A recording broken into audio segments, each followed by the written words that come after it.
இந்த இயக்கம் புரட்சித் தலைவர் மனவேதனையோடு அவரை தூக்கியிருந்த பொழுது எவ்வளவு மனவேதனையோடு மனவேதனை அடைந்திருப்பார் என்பது எல்லோருக்கும் தெரியும். அந்த மனவேதனையோடு ஆரம்பிக்கப்பட்ட இயக்கம் தான் அண்ணா திராவிட முன்னேற்ற கழகம். அந்த இயக்கத்தை கட்டி காக்கிற புரட்சித் தலைவி அம்மா.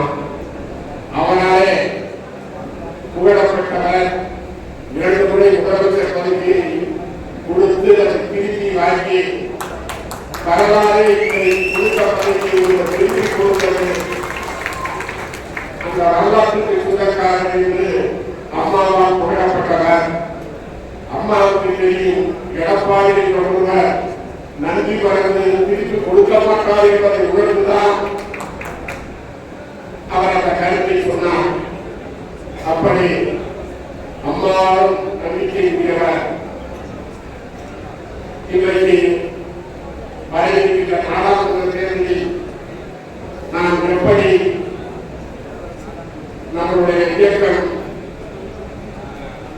செயல்பட வேண்டும் என்று ஆபத்து எதிர்பார்த்துக் கொண்டிருக்கிறார்கள். ஈரமும் விவேகமும் இருக்கிறிடம்தான் வெற்றி பெறும். ஈரம் மட்டுமிருந்தால் வெற்றி பெற முடியாது.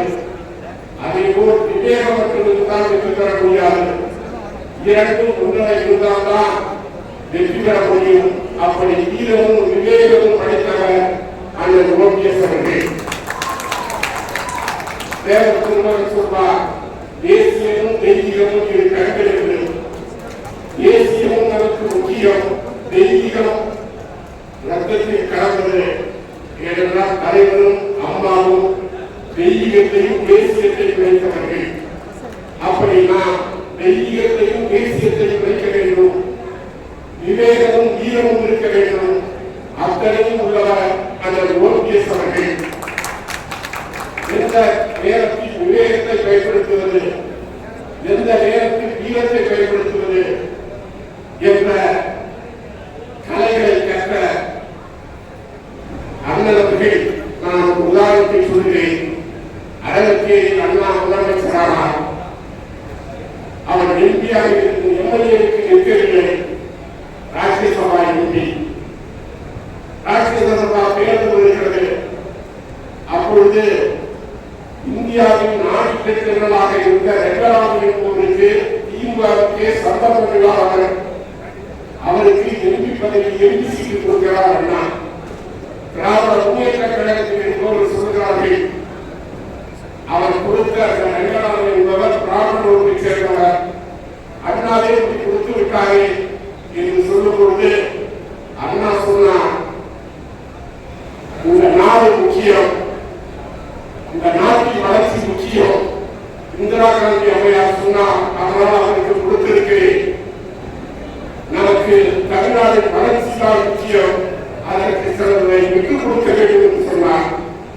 அப்படி இந்த நாடு, இந்த கட்சியில் இருக்கிற லட்சக்கணக்கான தொண்டர்கள் இவர்களுடைய எண்ணம் வெற்றி பெற வேண்டும், இவர்கள் நன்றாக இருக்க வேண்டும்.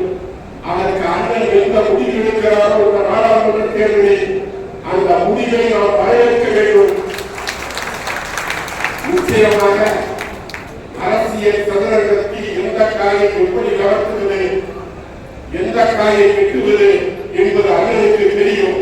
நிச்சயமாக அரசியல் சதுரங்கத்தில் நல்ல காய்களை நகர்த்தி வெற்றியை சூட்டுவார். அவருக்கு நாம் உறுதுணையாக இருக்க வேண்டும். இந்த இயக்கம் புரட்சித் தலைவி கட்ட இயக்கம் பல்லாண்டுகளாக நாம் துணை நிற்போம்.